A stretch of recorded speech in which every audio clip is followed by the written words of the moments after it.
October 29th.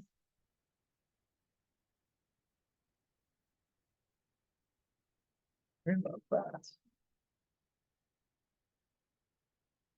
Seems, at least from the reflections, that all the classes are kind of all over the place. Some people are talking about continuity still, some people are talking about derivatives, so it always makes it challenging. We'll try to hit all the highlights, maybe not all of them. Let me pin this here real quick.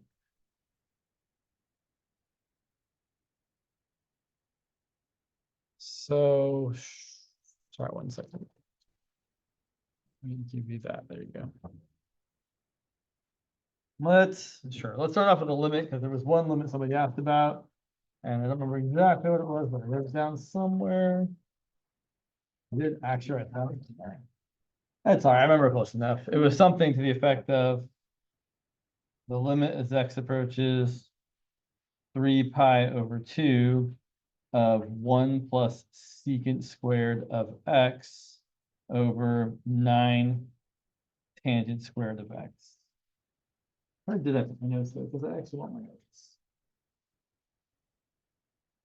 It's amazing how you lose these paper so fast. Oh, it's literally right in front of my face. No, it's not it. Somewhere. There it is. I found it. Okay, great. Yep. Oh, nope, I blew it. Oh, interesting. Yeah, I did blow it. Sorry, that's not quite right. Apologies. So actually, no, that's not good. Sorry, that's not the right thing. So close. And I should have known better. It's actually the limit as x approaches 3 pi over 2 of 1 plus secant squared of x over tangent squared of x. Over 9 tangent squared of x. So, what should I do first? What do we always do first? Plug it in. But if we plug it in, here's what's going to happen. Secant of 3 pi over 2 and tangent of 3 pi over 2 are both undefined. Right? Pi over 2 or 3 pi over 2 or 5 pi over 2 or 7 pi over 2. I'll point out that cosine of pi over 2 is equal to cosine of 3 pi over 2 is equal to cosine of any odd multiple of pi over 2, which is going to be 0. And secant is the reciprocal of cosine. So secant of 3 pi over 2 is 1 over 0. Oh, that's undefined. And tangent is sine over cosine, so it's also undefined. So what do we do here? Well, you have a couple options actually. Yeah, you actually do have a couple options. So here's what I would do. I would use a trig identity. Actually, that's what we're gonna do in any case. I would use a specific trig identity. My favorite one. Wait, did I keep writing the wrong thing? Holy! You guys let me write the wrong thing again? Didn't even say anything. I wrote the same thing. I said it was wrong the first time. I wrote it again. Oh my god! How did I write the wrong thing again? So I will still point out, even though this is not the limit I meant to do, it's still undefined as is, right? Like if you try plugging in 3 pi over 2, you would have some undefined issues. Well, shoot, we might as well do this since I've written it twice. So here's what I would try doing since I'm clearly crazy here. I would try multiplying the top and bottom by cosine squared.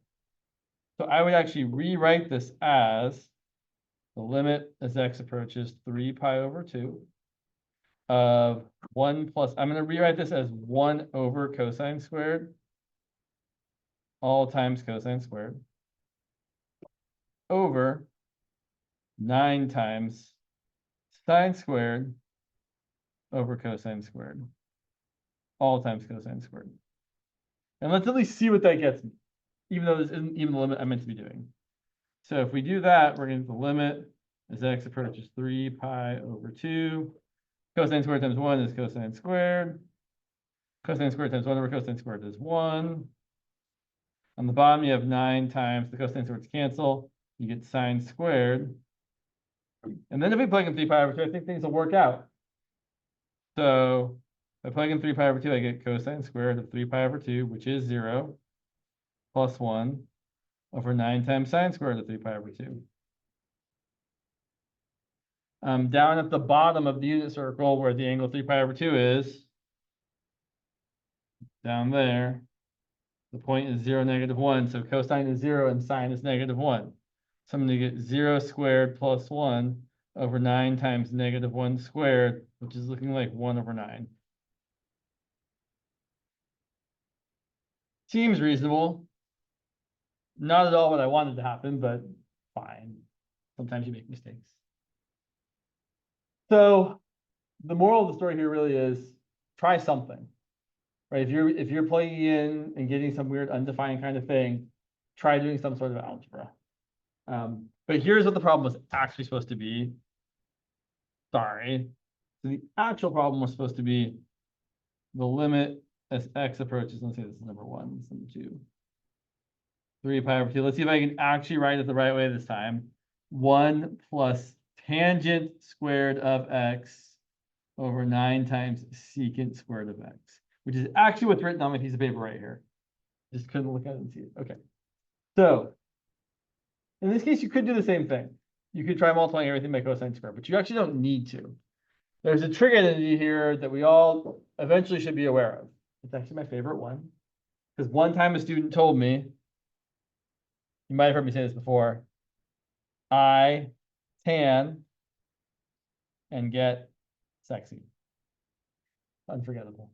You cannot forget it. I wish I could forget it sometimes, but you can't. I tan and get sexy. 1 plus tangent squared x equals secant squared x. So, and it's true. This is a trig identity. 1 plus tangent squared x is always equal to secant squared x, as long as they're all defined. And I'll point out, we're not actually at 3 pi over 2, right? We're getting really, really close to 3 pi over 2. So it's totally valid to replace 1 plus tangent squared with secant squared and then cancel the secant squareds. So you could actually rewrite this as the limit as x approaches 3 pi over 2 of secant squared x over 9 secant squared x. And then the secant squareds cancel. And you get the limit of a constant. You get the limit as x approaches 3 pi over 2 of 1 over 9. And that's just 1 over 9.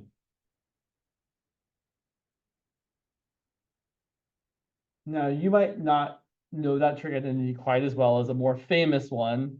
Probably the most famous Pythagorean trig identity is sine squared x plus cosine squared x equals 1. And really, these are just versions of each other. If you took this trig identity and divided everything by cosine squared, you'd end up with exactly that trig identity. So actually, just to say one more thing about this, if you did do the thing we did before and multiply the whole thing, where tangent is sine squared over cosine squared, and secant squared is really 1 over cosine squared. If you did multiply this whole thing again by cosine squared, this time you still do have to use the trig identity, because this is going to equal the limit as x approaches 3 pi over 2. Let's see, cosine squared times 1 is cosine squared. Sine squared over cosine squared times cosine squared is sine squared. And in the denominator, you have 9 times 1. I mean, I guess you don't actually have to use it. You can totally just plug it in and get 0 plus 1 over 9. Or you could know that, and you should know that cosine squared x plus sine squared x is always equal to 1. So again, you're going to get 1/9. So lots of ways to get there. This is just one of them. Okay. And I guess to be complete, it might as well be a third. Might as well mention the third trig. This last one doesn't come up as much, but it is 1 plus cotangent squared of x equals cosecant squared x. That one just doesn't come up as often. My students tried to come up with a fun one for that. And since we lived in Colorado Springs, Colorado, they came up with I sleep on a cot in Colorado Springs, Colorado.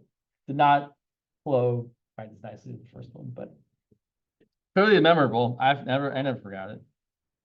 Okay, what next? Limits. People ask about continuity. Sure, let's talk about continuity for another minute here. So when you think about continuity, really what you're thinking about is, or usually what you're faced with is some sort of piecewise function. So at least that's my opinion, right? Like yeah, no. So for example, we can be asked to determine where this pen is going to run out, where f of x equal to e to the 0, sorry, e to the x, apologies, plus 2 when x is less than or equal to 0. X squared plus 3 when x is between 0 and 5 and the square root of, oops, geez, I'm just writing things all over the place here. It's really terrible. And the square root of x minus 1 when x is bigger than or equal to 5. And I think I said this before. I'm sorry, I should finish the sentence. Determine where f of x is continuous.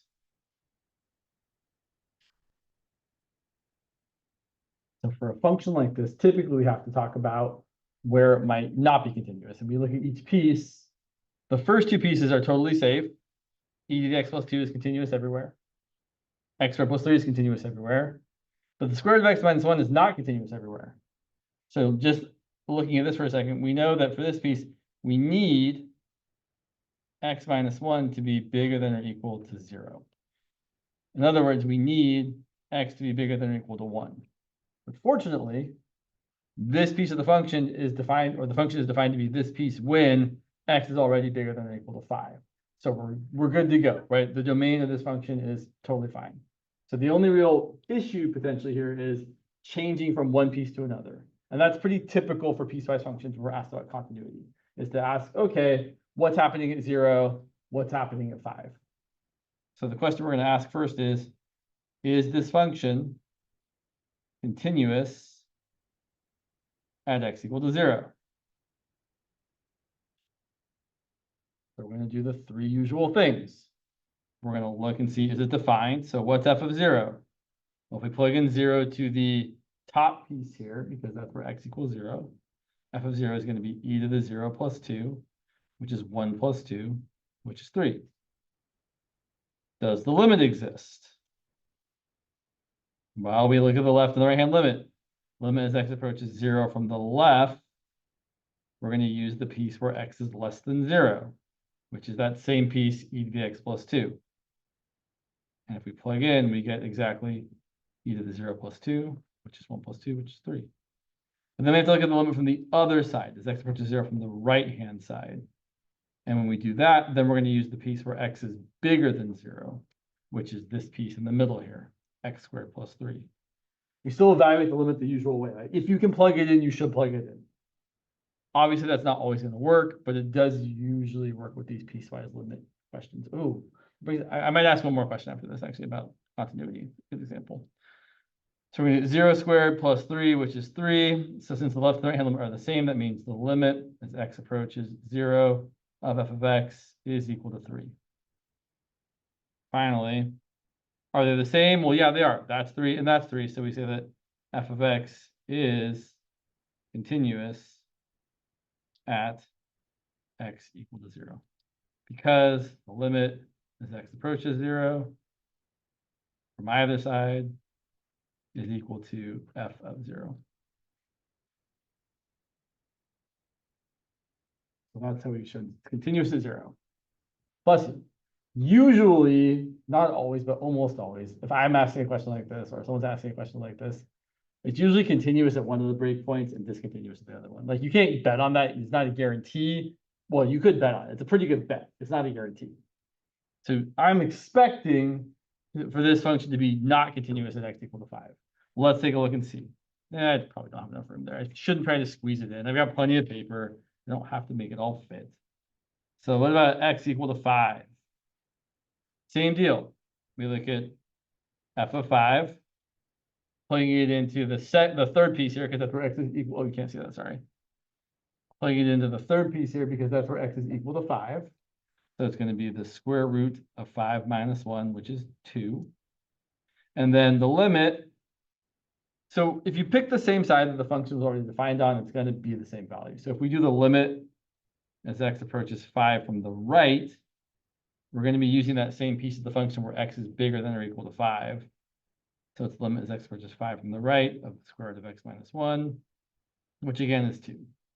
But now the big question, is it going to be the same approaching 5 from the other side? Well, we're going to use the other piece of the function, the piece where x is less than 5, so x squared plus 3. And when we do that, we plug in 5, we're clearly not going to get 2.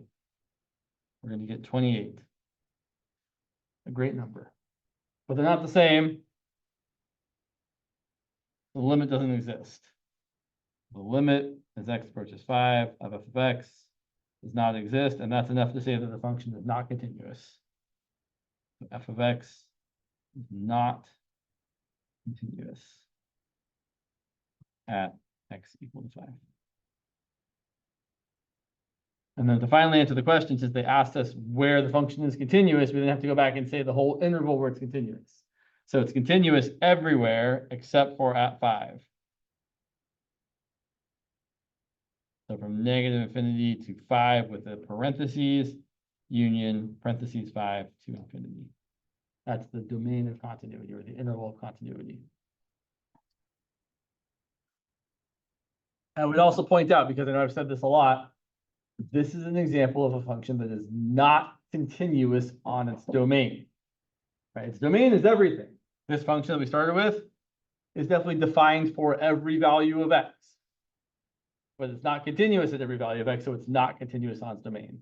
Unlike most functions we see, right? Exponential functions, polynomials, rational functions, trig functions, almost every normalish, not piecewise function we see is continuous on its domain. I want to do one more example because I think it's worthwhile. Yeah, I think we have enough time here. We'll do one like this. So let's say we define the following piecewise function. F of x is equal to sine of 8x over 3x when x is not equal to 0, and c when x is equal to 0. And the question is, what value should c have so that f of x is continuous?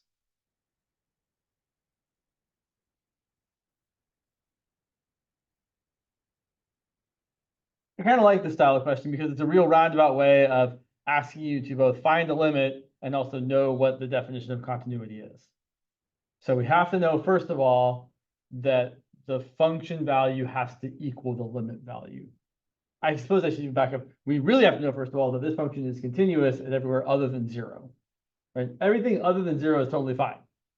0 is a problem because if you were to plug in 0 here, you would be dividing by 0.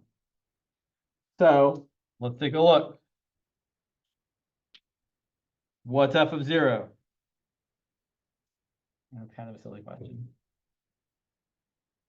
I mean, we don't actually know the number, but according to my function here, f of 0 is c. Great. Let's find the limit. Limit as x approaches 0 of sine of 8x over 3x. I'm not looking at the one-sided limits because the function is the same on the left side of 0 and on the right side of 0. So we don't have to do a two-sided thing. We can just say, hey, both sides are the same. Okay. What's this limit equal to? Question. So there's a way I like to deal with this. There's lots of ways to deal with this kind of limit. The one way we can't deal with this kind of limit is we cannot use L'Hopital's rule. If you've never heard of it, great. If you have heard of it, forget about it for now. It's not allowed. So what we have to do is what I like to call the wish method. I think I said this in here, right? No, okay. I definitely said it in my other class. Sorry. So when you're teaching two of the same class, it's hard to remember what you said in one section versus the other. So the way you deal with a limit like this is, or I deal with this, what I call the wish method. And I guess I should back up a little bit. So yeah, well, we'll talk about this here. So there's this whole thing about sine x over x, where the limit as x approaches 0 of sine x over x is equal to 1. So does that sound familiar to people? I hope so. So the limit as x approaches 0 of sine of x over x is equal to 1. More generally, the limit as some stuff approaches 0 of sine of some stuff over the same stuff is also equal to 1. So as long as the stuff is the same and the stuff is getting closer to 0, you're good to go. So for example, the limit as x approaches 2 of sine of x minus 2 over x minus 2, well, it meets all the criteria. The stuff is the same, right? You got sine of some stuff and the same exact stuff in the denominator. And even though x isn't going to 0, the stuff that we're taking sine of is going to 0 because x minus 2, well, if x is getting closer and closer to 2, x minus 2 is getting closer and closer to 0. So this limit is for sure equal to 1. On the other hand, this limit, the limit as x approaches 0 of sine of x squared plus pi over 3 over x squared plus pi over 3 is for sure not equal to 1.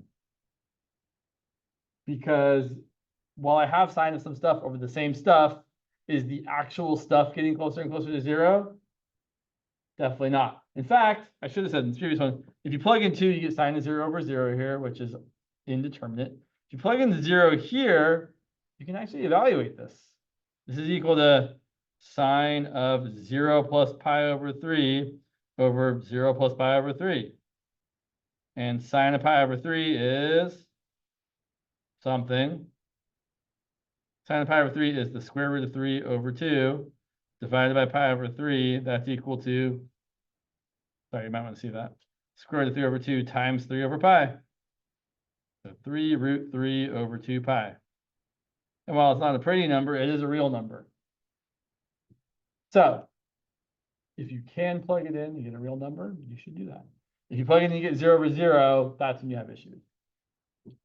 So what I'm saying back over here is that I really, really, really, really wish I had sine of something over the same exact something, which I don't have here. So what do? Well, I make my wishes come true. I'm going to write sine of 8x over blank times blank over 3x. And then I wish I had 8x beneath sine of 8x. I'm going to make it happen. I wish I had 8x there. There it is. But then if I divide by 8x, I better also multiply by 8x so that I don't change anything. And then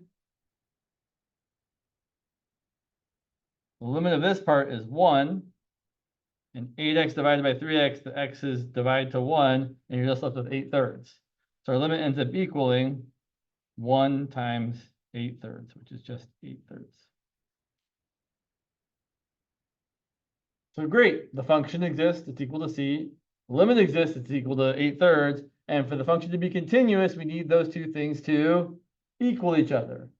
So in other words, c has to equal 8/3. So to answer this question here, we need c to equal 8/3.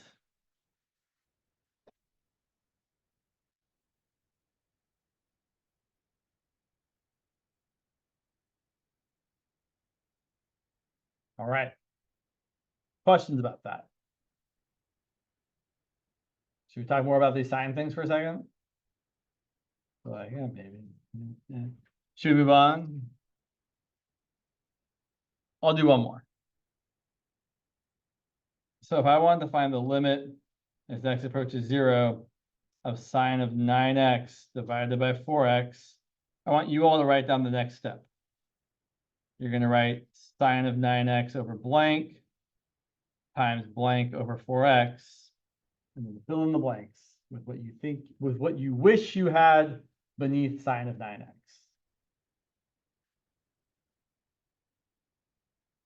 Yeah. Let the attendance form make its way around the class.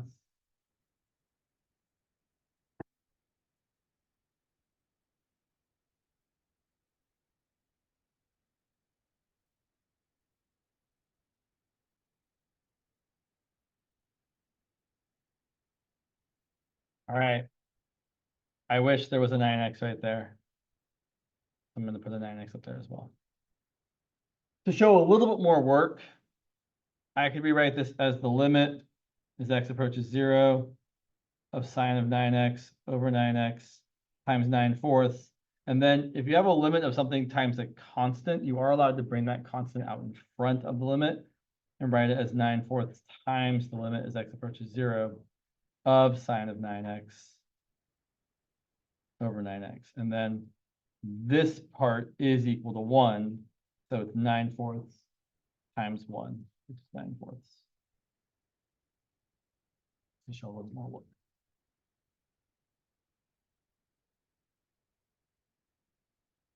And as much as I would love to continue talking about limits and continuity, we should really talk more about derivatives because that is where some people already are, and some people are about to be. So let's talk about derivatives for the rest of the class. Derivatives.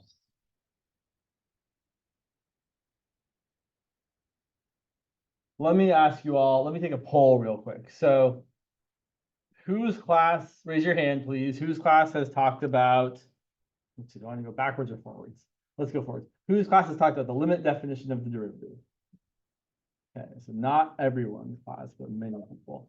How about the power rule? About the product rule? Okay. And then for those who product rule, quotient rule?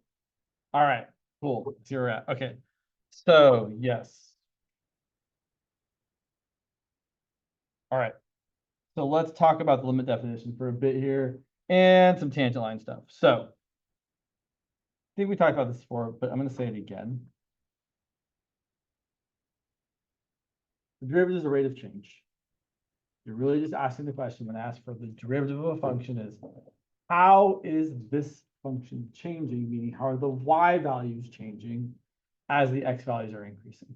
That's the big picture. So when we look at a function like this, for example, and I ask the question, what's the derivative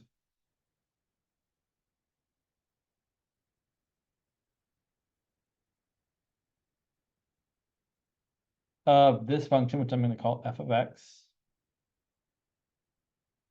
at x equal to a? What I'm really asking is, how is this function changing, either increasing or decreasing, at that one moment in time, or that one moment on the x-axis? So what we do is we draw a tangent line, and I would love a straight edge, and I have one. How lovely. Like I planned out for it. So what we're doing really is we're asking, at this one instantaneous moment there, what's the rate of change? What's the slope of that tangent line? Because that's not just an approximation, it's actually how the function is changing at that one moment. So what we really are looking to do is say, oh, yeah, what is the slope of the tangent line at x equal to a? Well, the way we do this typically is by approximating it first.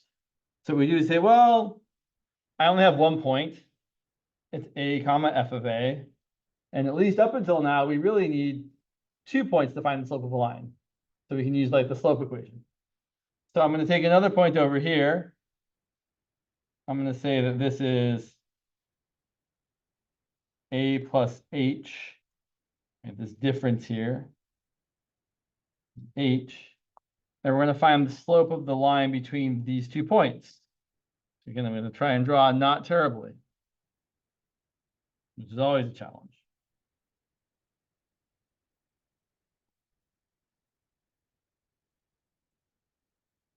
Well, great. We can find the slope of that line. The slope of this secant line, right? So a secant line is a line that just goes through 2 points on a curve. The slope of that secant line is exactly the difference in the, and I'm sorry, that f of x is poorly positioned there, because that point, I want you to know that that point is a plus h comma f of a plus h.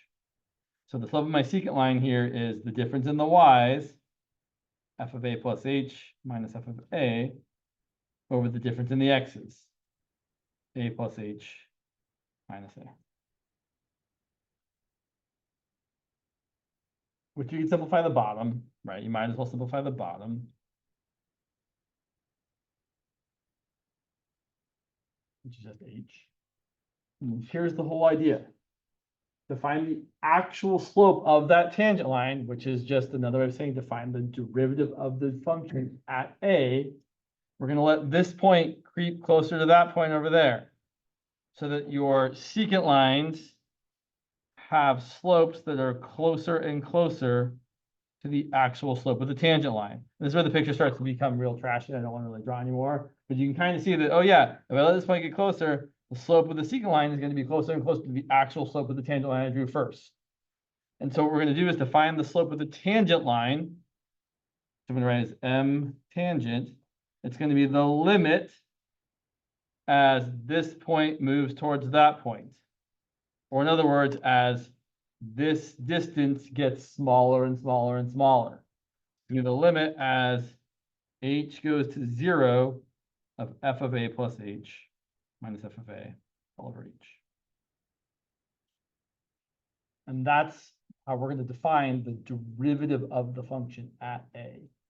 So I'll point out the derivative of f of x at x equal to a is defined to be f prime of a equal to the limit as h approaches 0 of f of a plus h minus f of a all over h.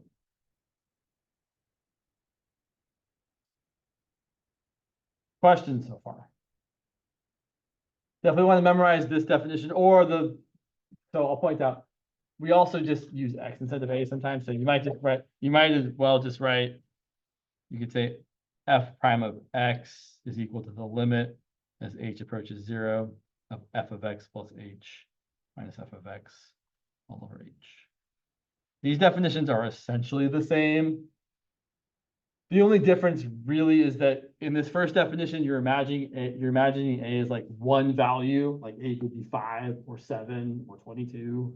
Whereas in this definition, you're imagining that x is just the variable, it could be anything.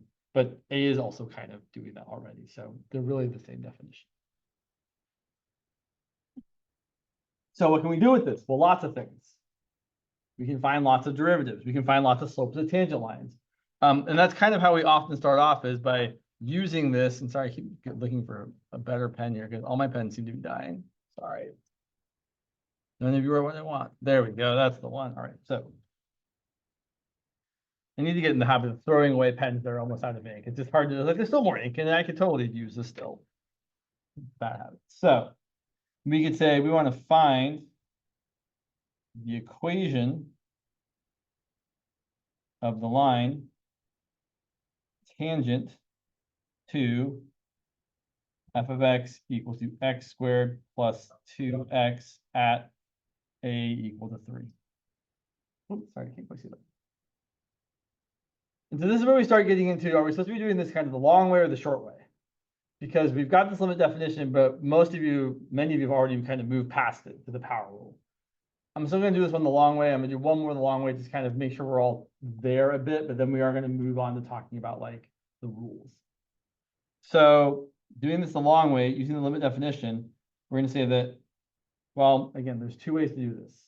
You could either say the slope is the derivative at 3, and it's equal to the limit as h goes to 0 of f of 3 plus h minus f of 3 all over h.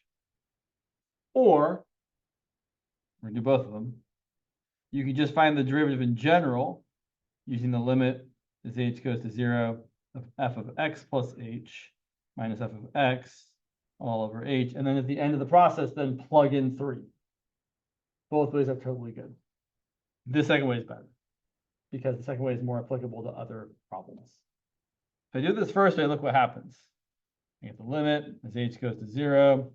F of 3 plus h is going to be 3 plus h squared plus 2 times 3 plus h minus 3 squared plus 6 all over h. Still not bad. Its limit as h goes to 0.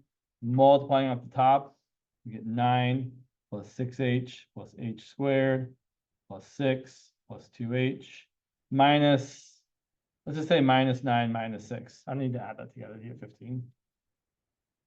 Also, I can make, that actually makes my life easier because then I can see that 9 minus 9 is 0 and 6 minus 6 is 0. And just like you want every time you use the limit definition of the derivative, you want all the terms that don't have an h in the numerator to cancel out. because then everything that's left in the numerator, we can factor out an h. And say I have h times 6 plus h plus 2. I could have combined the 6 and the 2 together, but I didn't. And then those divide to 1. So we're left with the limit as h goes to 0 of 8 plus h, which is going to be 8. But I don't love this because it feels like you're just kind of doing a one-off, whereas you could make it much better. So we did it this other way. We say that that's going to be the limit as h goes to 0 of x plus h squared plus 2 times x plus h minus x squared plus 2x, all divided by h, and then do the same sort of work. We're going to multiply this out. We're going to get x squared plus 2xh plus h squared plus 2x plus 2h, should be the minus sign. And then we're going to, again, cancel the non-h terms. If they cancel, x squared minus x squared is 0, 2x minus 2x is 0, and we're left with terms that all have h's in them. We factor out an h from the top. We're left with h times 2x plus h plus 2. H divided by h goes away. So we're left with the limit as h goes to 0 of 2x plus h plus 2. And then as h goes to 0, we get 2x plus 2. And then if you plugged in 3, you would get 2 times 3 plus 2, which is 8. Same deal either way.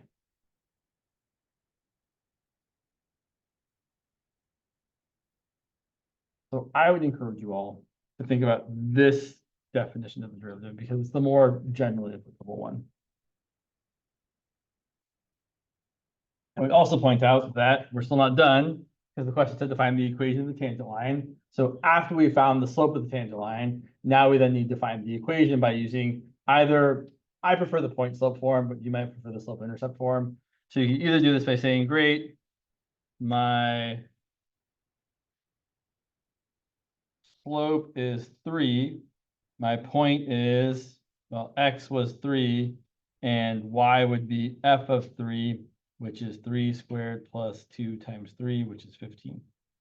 So my slope is 3. My point is 3 comma 15. And once you have a slope and a point, you're almost there. The only thing left to do is either do what I prefer, which is say y minus the y coordinate equals your slope times x minus the x. Well, how did what my slope? You guys just let me get away with murder over here. What's my slope? 8, not 3. Sorry, I know I do talk quick, and it can be hard to kind of interrupt me. But if you see me making a dumb mistake like that, please just, hey, James, you're making a mistake. Won't be offended. I will believe you. I do make mistakes, as you can tell. So you can do this. Y minus 15 equals 8 times x minus 3, and then simplify and get y minus 15 equals 8x minus 24, and then y equals 8x minus 24 plus 15 is minus 9. Or you could do the other thing, which I love less, but it's totally fine. You could say y equals mx plus b. You could plug in your 3 for m and say y equals 3x, y equals 8x plus b, and then plug in your point so that y is 15, 8, or x is 3, and then you solve for b that way and say 15 minus 24 is equal to b. So b is negative 9. But then you have to go back and plug it in and say, oh, my equation is y equals 3x minus 9. Oh my God, why? What? This pen, so I blame the pen. 8x, holy smokes. Okay, cool. What if, I feel like someone asked this, what if they asked you to find the equation of the normal line? Has that come up, the normal line or the perpendicular line? No, okay, I'm imagining it from a different class is what I must be doing. Someone asked me that in one of the reflections. I really thought it was in. Okay, well, then we won't talk about that. Okay, fine. Okay. Yeah, let's talk about that. So something else that comes up occasionally is the need or desire to draw a derivative from a function or find the function from the graph of the derivative. So let's look at an example. So we're going to try and sketch the derivative f prime of x from the graph of f of x. And when doing this, I would recommend trying to draw them like directly below each other. So here's the graph of f of x I'm going to make up. Sure, it's going to be kind of like this.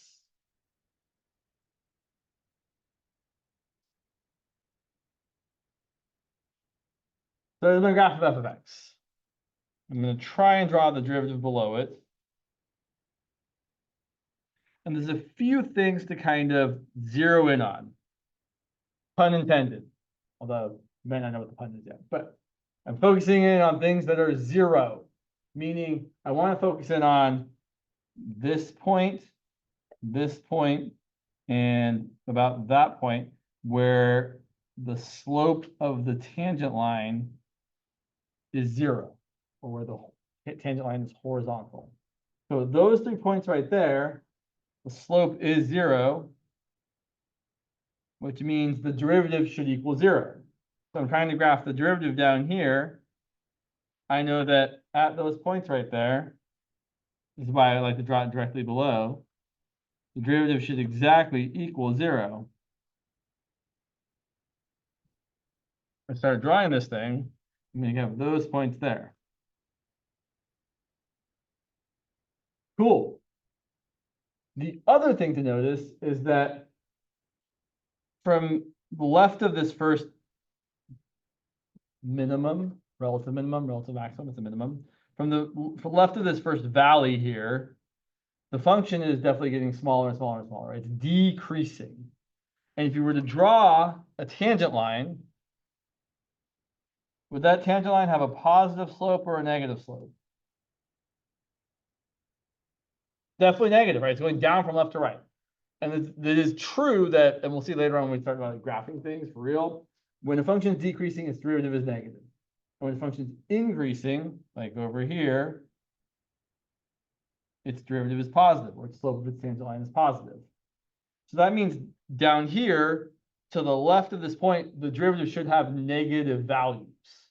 So it should look something like, and again, my picture is not going to be perfect here, but it's going to look something like this, right? It's definitely steeper over here, so it's more, oh, sorry, you can't see. It's steeper over here, so it's more negative. And then as you move this way, it's getting less steep, less steep, less steep, less steep, zero. So it's less negative, less negative, less negative, zero. So it's going to do something like that. And then from here to here, the derivative should be positive because the slope of the tangent line is positive. And maybe right about here is where it's the steepest tangent line slope.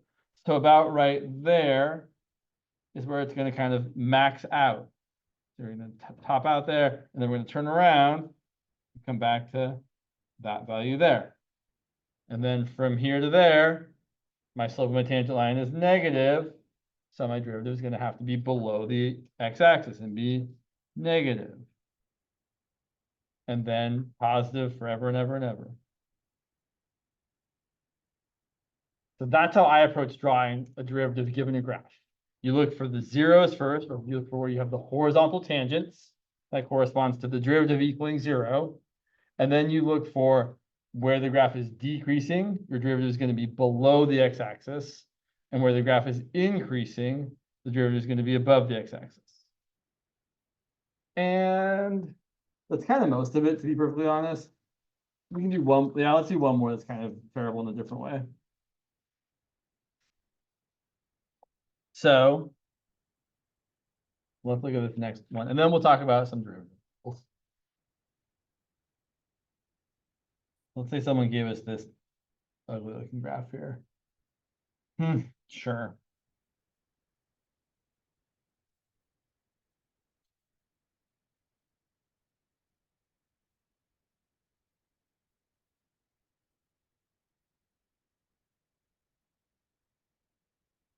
Here's our function.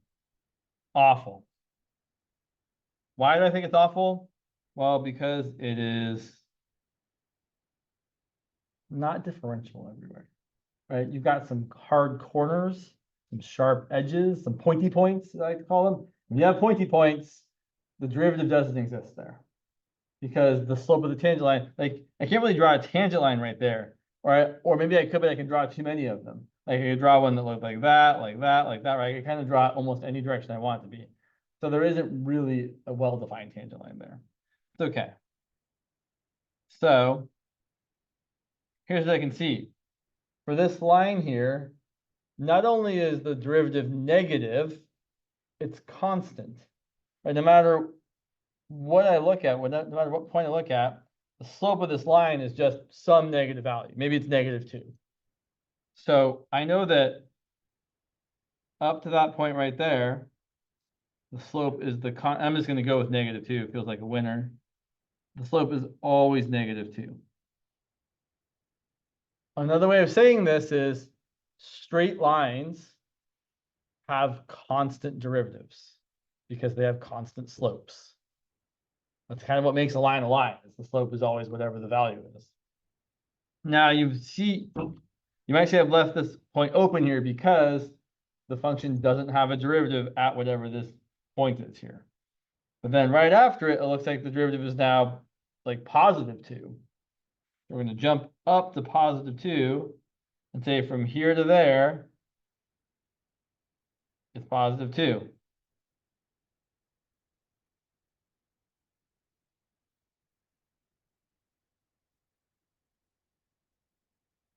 And then from this point to this next point, what's the derivative going to be from there to there? I guess I could label these like A, B, C. From B to C, our derivative is how much? What's the slope of our line? Positive? Negative? Neither of those? Slope of this line is 0. It's a horizontal line, 0 slope. No rise over more than no run.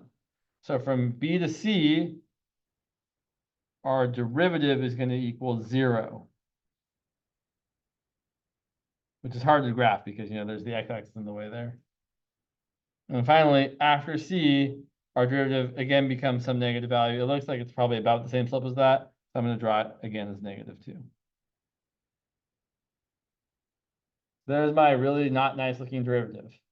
Notice that the derivative, I should ask you, is the function I graphed for the derivative continuous or discontinuous? Definitely discontinuous. Another way of saying that is the original function is not differentiable everywhere. So if the derivative is discontinuous somewhere, the original function is not differentiable at those places. Also, I should ask, is my original function continuous or discontinuous?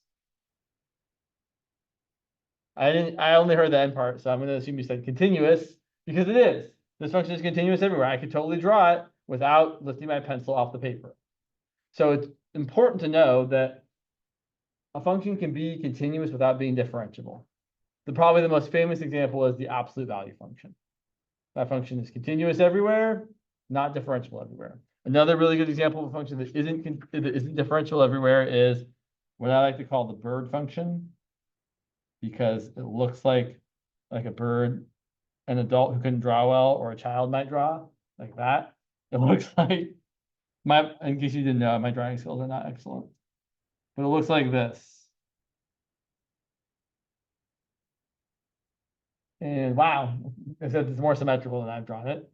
It looks kind of like that. And you can see it's definitely continuous, right? We can certainly draw it without lifting our pen off the page, but it's definitely not differentiable. There is a pointy point right there where the derivative does not exist. And if we do the power rule, we can take the derivative and see that the derivative is undefined when x is equal to 0. And yeah, we'll work on that next. So let's talk about the power rule. I should point out, oh, sorry, let me say one more thing up here real quick. So this function, f of x equal to x to the 2/3, is continuous everywhere on the interval from -infinity to infinity, but is differentiable everywhere except for 0. Differentiable. on the interval from negative infinity to 0, union 0 to infinity. Something else. Oh yeah, I know what it was. A function has to be continuous to be able to be differentiable. For the slope of the tangent line to exist, the function had to be continuous in the first place. So you can't like have something jump from one point to another and have it still be differentiable there. But the opposite is not true, right? You have to be continuous to be differentiable. You don't have to be differentiable to be continuous, like this example.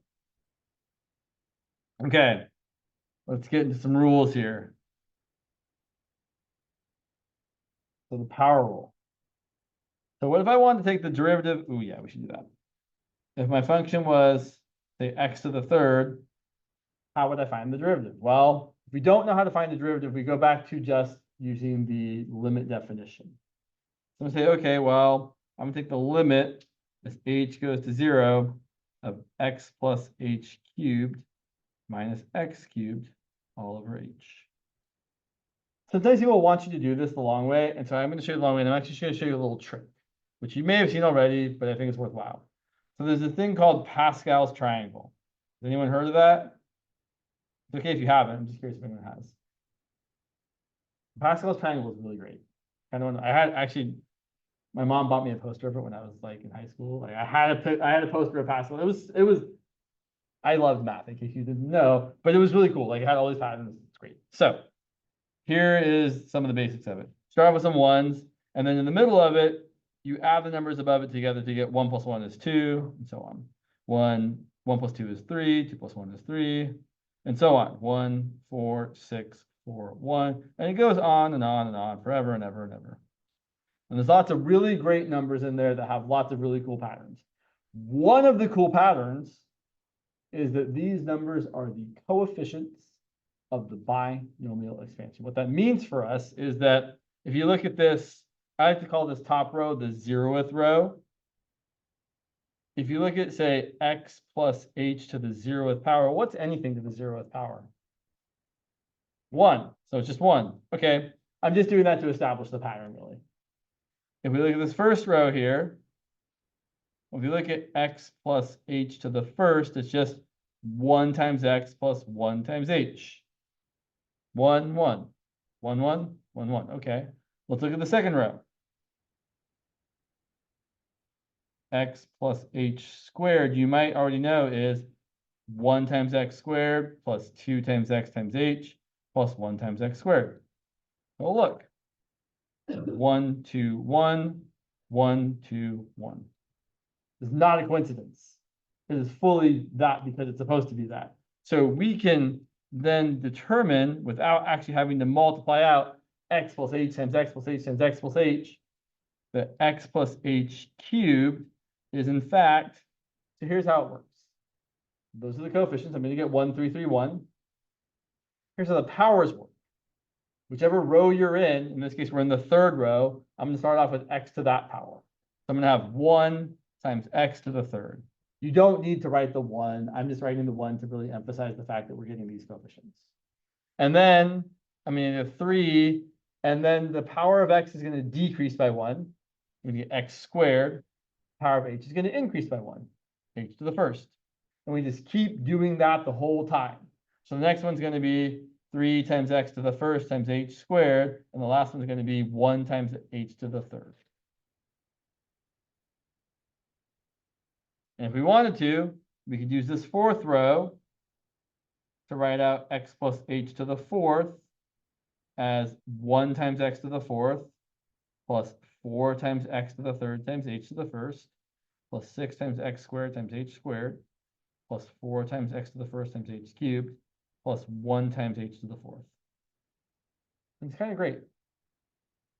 I think it's kind of great. You might not know it. But if someone asks you to say, like, find the definition of x to the fourth using the limit definition of the derivative on your test, then you could just say, oh, well, I know that x plus h to the fourth multiplies out like that. You don't have to actually multiply it out. You just jot down a real quick Pascal's triangle and have it. So back to the question at hand. It's over here somewhere. Instead of actually taking the time to multiply out x plus h cubed, we just know that x plus h cubed is going to be equal to x cubed plus 3x squared times h plus 3x times h squared plus h cubed minus x cubed. And just like in the previous examples, the things that don't have h's cancel out. And the things that do have h's, we can then factor an h out from. And we have the limit as h goes to 0 of h times 3x squared plus 3xh to the first plus h squared. It's like each term lost one of its h's. H divided by h is 1. So then we have the limit as h goes to 0, 3x squared plus 3xh plus h squared. And then I think you can skip writing this next part. You don't need to write 3x squared plus 3x times 0 plus 0 squared. You can just be like, those are both zeros, and you're going to get 3x squared. So, long story short, the derivative of f of x equal to x cubed is f prime of x equal to 3 times x squared.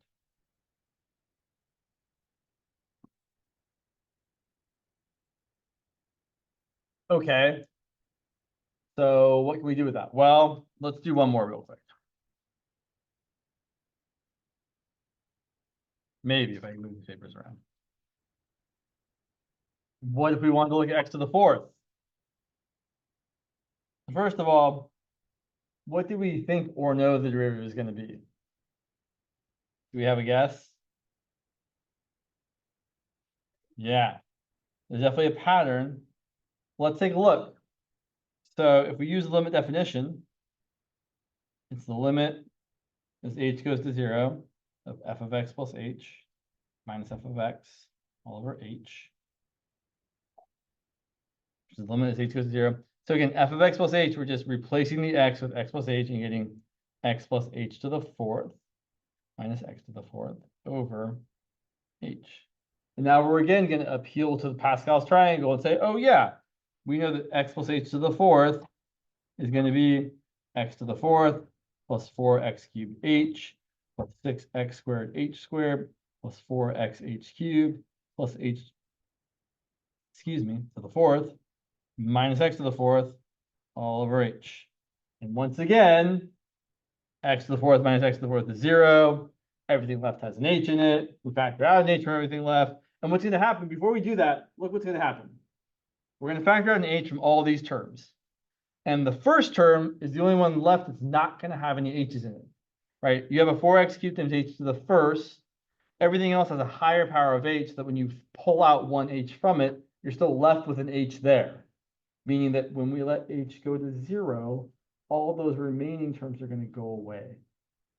So we're going to get the limit as h goes to 0. We pull out the h, we're left with 4x cubed plus 6x squared h plus 4xh squared plus h cubed all over h. The h's cancel. We'll do this quick. Let the rest of them go to 0, and we get 4x cubed plus 0 plus 0 plus 0, which is 4x cubed. And you can keep doing this forever and ever and ever with higher and higher powers of x. But the point is that we don't have to, right? We can say that in general, for f of x equal to x to some power, the derivative is in fact equal to that power times x to the 1 less power. And that is the power rule.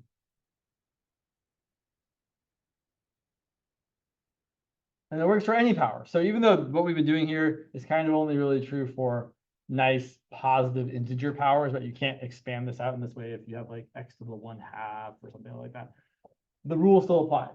So this is true for any real number. So let's see what we can do with that.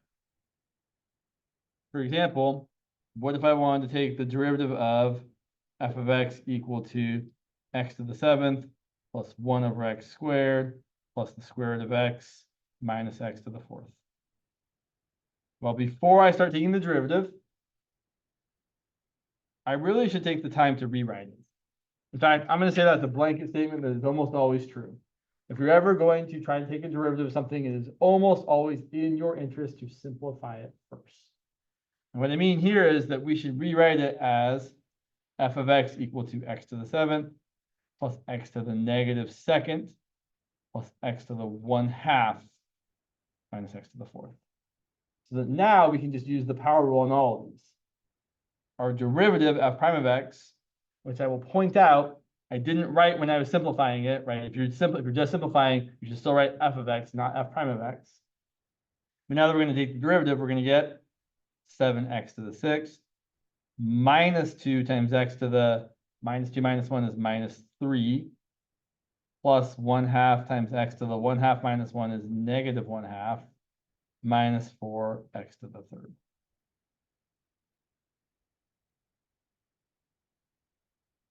Well, let's do another one. Then we'll make an observation. Let's say our function g of x was 5x cubed minus 4x to the 2nd plus 8x plus 9. Let's take the derivative. I'll point out this one's already simplified. So the derivative of 5x cubed is going to be, well, 5 times 3 is 15, 15x squared. Minus 4 times 2 is minus 8x to the 1st. The derivative of 8x is just 8. And the derivative of 9 is just 0. When you look at these, I'm not really using the power rule when I look at those. When I look at 8x, I'm thinking of a line like y equals 8x and the slope is 8. And I'm looking at something like 9, I'm thinking, oh, the line is y equals 9 and the slope is 0. For ones like that, I'm really not thinking about using the power rule. I'm thinking like, oh yeah, those are straight lines that have specific slopes all the time. I wouldn't really write the 0 here, but I did. Here's what I want to point out. We've been using two rules and not even talking about it. We've been using the constant multiple rule, which says that if you're going to take the derivative of a constant times a function, it's equal to the constant times the derivative. I also want to point out some notation things here. There are multiple good ways of writing the derivative. This here, this d dx notation, you don't say d over dx. You just say d dx. I know it's a little annoying, but that is the way it is said. D dx of c times f of x means the derivative of c times f of x. And over here, that I've written here is c times the derivative of f of x. F prime of x means the derivative of f of x. Both are perfectly fine. I could have chosen to have written this other side as c times df dx. C times the derivative of f with respect to x.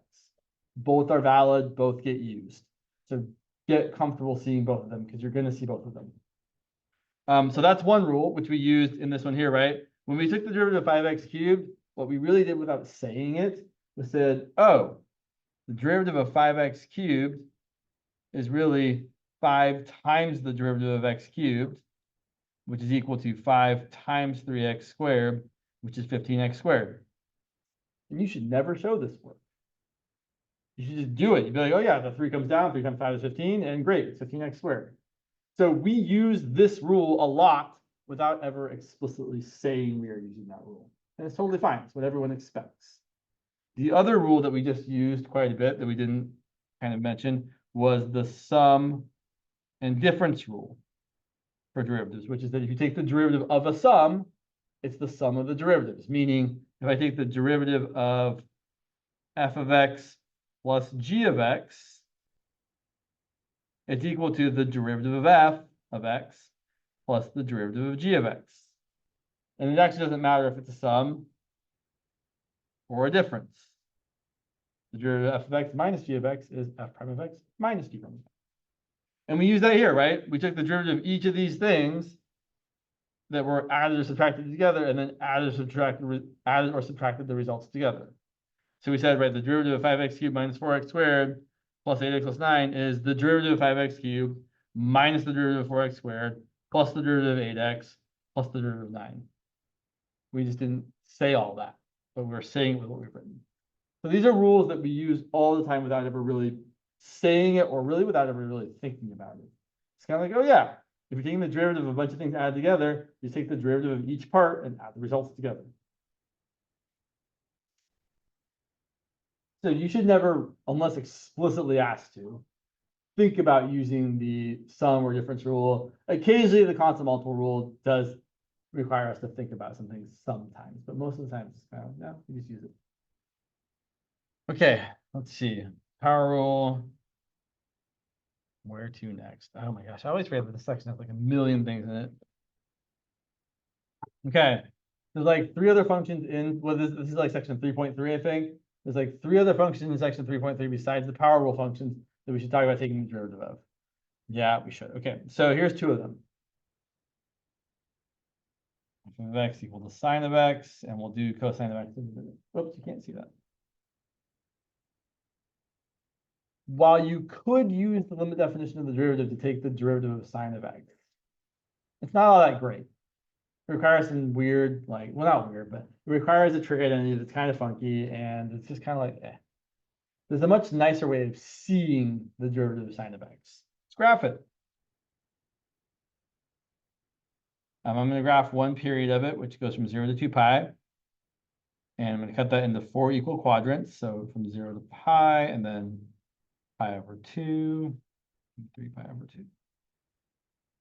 And then the maximum value of the sine function is 1. The minimum value of the sine function is -1.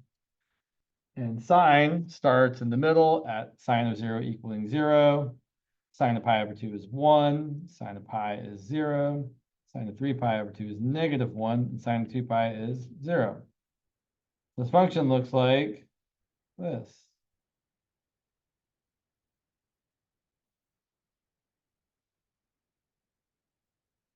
Pretty much, yeah. I mean, best I can draw.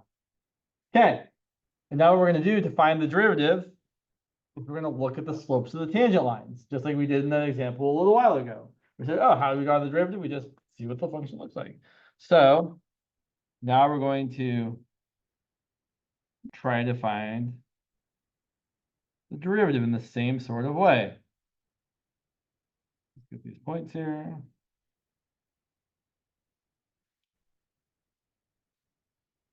I literally have a ruler I could be using. Okay, so let's focus in on the easy ones. Can someone tell me an easy value of an x where I should look to see what the derivative is? Not 0. Pi. Pi is a good guess, but I want to look somewhere else first. Pi over 2 or even 3 pi over 2. I'm always, if I'm trying to draw the derivative, looking for where I have what kind of tangent lines? 0. Yeah, horizontal tangent lines whose slope is 0. So those places right there, I know that my actual derivative should be equal to 0. 0 there, it's a 0 there. And then I'll point out that at 0, the slope is positive. And I'll tell you the slope is actually positive 1. It might not look exactly like it the way I've drawn it, but the slope is positive 1 there. And similarly, at pi, the slope is -1. If you look here at the tangent line, about like that, yeah, the slope is -1. And then back here at 2 pi, the slope is the same as it is at 0 because it's periodic. It's going to be a -1 there and a +1 there. And if you graph the function that goes to those 2 points, it's exactly cosine of x. And it is very true that the derivative of sine of x is in fact cosine of x. And this is the way I would like you to think about it. I mean, really, you don't have to think about it at all, to be perfectly honest, but if you were going to think about it, this is how you should think about it. Oh yeah, I know the graph of sine, I know the graph of cosine, and I know that the derivative of that looks like that. Let's do it one more time. Do I have enough room? Yeah, I have enough room. So same deal. We're now going to take the derivative of cosine, which is going to be the second derivative of sine. And we're going to graph it to find it. So let's do the same thing. If I had more time, I would let you all do it on your own, but we have very little time, so I should just talk through it. So at this point here, well, in fact, here and here and here, at 0 and pi and 2 pi, my slope is 0. And then right here, the slope of the tangent line is -1. And over here, the slope of the tangent line is +1. So then if we try to draw this, it's going to look like I did what to my original sine function? Yeah, we flipped it over. So another way of saying that is it's negative sine of x. And that is the derivative of cosine. So it's definitely something you want to commit to memory, that the derivative of sine of x is equal to cosine of x, and the derivative of cosine of x is equal to negative sine of x.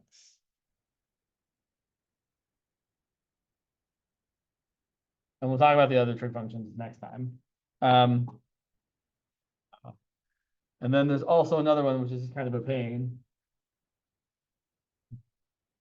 which is e to the x. So for f of x equal to e to the x,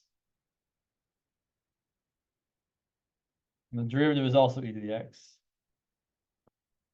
It's kind of weird if you think about it. It's a function that's always equal to its own derivative, meaning at any point you pick on the function, and drawing it here is not going to do it justice. But at any point, ooh, that was something brightly flashed in my eyes. At any point you pick, I'm going to focus in on this point here, where the y value is 0, 1. Sorry, the y value is 1, the x value is 0. Well, the y value is 1, so the slope of the tangent line is also 1.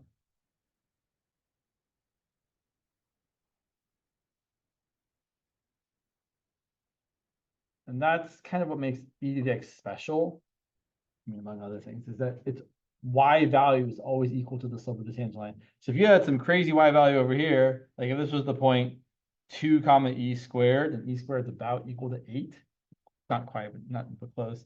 The slope of the tangent line here would be e squared, which is kind of interesting. There is more to say about how you find this derivative, but it's kind of involved, and I think we're better off kind of skipping it. So here's what I'll say. We've got 3 new derivatives. We have sine, cosine. I don't need to write them again. I've already written them. Why would I write them again? But what can we do with them? Well, let's take a look. So for example, I could say, I want to find the derivative of 4x to the 5th plus 2 e to the x minus 3 sine of x plus 5 over x cubed plus 6 times the cube root of x. And before I can do this, one thing I really want to say here is that specifically the derivative of 5 over x cubed, you cannot say that it's 5 over 3x squared. You have to bring that x cubed up to the numerator before you can apply the power rule. Power rule only works if you have x to a power, not like something divided by x to a power. So we really have to write it as x to a power in the numerator or not in the denominator. So we're going to rewrite this as the derivative of 4x to the 5th plus 2e to the x minus 3 sine of x plus 5x to the negative third plus 6 times x to the 1/3 power. And now we are good to apply the rules we have. The derivative of 4x to the 5th is going to be 20x to the 4th. The derivative of 2e to the x looks like we didn't do anything. It's still 2e to the x. The derivative of minus 3 times sine is minus 3 times the derivative of sine, which is cosine. The derivative of 5x to the negative third is negative 15x to the negative 4th. And the derivative of 6x to the 1/3 is 6 times 1/3 x to the negative 2/3. And we should simplify 6 times 1/3 as equal to 2. I don't want to write it again. So these are kind of all the rules. It's the constant multiple rule. It's the sum and difference rule. It's the derivative of e to the x, derivative of sine of x, derivative of cosine of x. So that begs the question, what is f prime of x or f of x equal to x to the fourth times cosine of x? Well, I'll tell you what it's not. It's not 4x cubed times negative sine of x. Or more explicitly, the derivative of a product is not equal to the product of the derivatives. So what I should really be saying is that the derivative of f times g does not equal f prime times g prime. It'd be lovely if it, well, it'd be terrible if it did, because then all the rest of the rules would work out. It'd be easier in our minds if that was it, but it's not. There is a product rule, though. And the product rule says the following. Oh, yeah, we can do that. Yeah. So here's what the product rule says.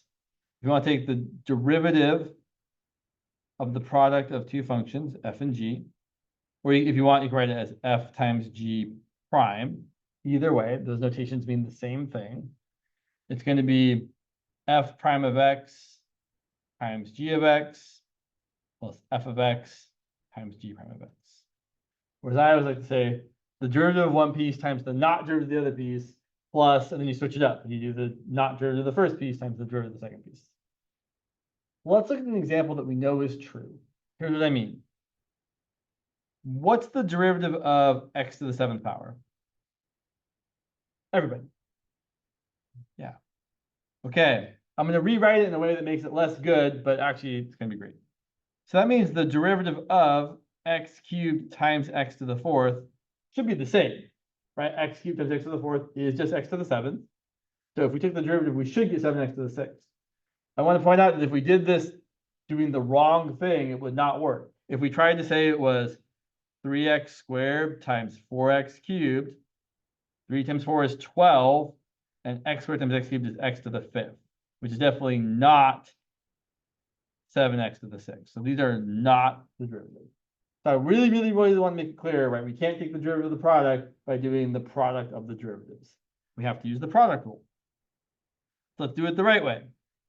Even though the right way to actually do this problem would be to multiply x cubed times x to the fourth and say it's the derivative of x to the seventh, which is 7x to the sixth.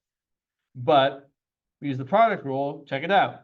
It's the derivative of x cubed times x to the fourth plus x cubed times the derivative of x to the fourth, which is going to be 3x squared times x to the fourth plus x cubed times 4x cubed, which is 3x to the sixth plus 4x to the sixth, which is 7x to the sixth. So it works. So there's an example that shows us that the product rule actually does work the way it's supposed to. So now, back to the question that was posed earlier, what's the derivative of x to the fourth times cosine of x? Well, we're going to use the product rule. It's going to be the derivative of the first part, so 4x cubed, times the not derivative of the second part, cosine of x, plus, then you switch it. You take the derivative of the first part, or sorry, you leave the first part alone. Take the derivative of the one you didn't take before. That's what I should really say. So I took the derivative of 4x cubed last time. So I'm leaving, sorry, I took the derivative of x to the fourth and got 4x cubed last time. I'm leaving x to the fourth alone. I didn't take the derivative of cosine, so I'm going to take the derivative of cosine and get negative sine. And then if I was going to rewrite this just slightly, it would be 4x cubed cosine of x plus minus is what I meant to write there. It's just not my day for writing things right. Oh, well. 4x cubed cosine of x minus x to the fourth times sine of x. One more thing. We got one more minute. People often ask questions like, when you're taking the derivative of 3 sine of x, like why the derivative of 3 isn't 0? And technically it is, right? The derivative of constant on its own is 0. Constant multiples, though, I like to say hang out. So one way you could see this is by using the constant multiple rule and saying, oh, it's 3 times the derivative of sine, which is 3 times cosine. Or you could apply the product rule. Say, okay, great. It's going to be the derivative of 3 times sine plus 3 times the derivative of cosine. What's the derivative of 3? You get 0 times sine plus 3 times the derivative of cos up. 3 times the derivative of what? Sine. Oh my goodness gracious. Sorry, you guys. Apologies for the mistakes today. 3 times the derivative of sine, which is cosine. So you end up with exactly the same thing. So you never need to use the product rule when you have a constant times a function, but you can, and it'll work out fine, but you shouldn't. You should just use the constant one. All right. That's all I got for today. We made it through with only a few casualties of mistakes.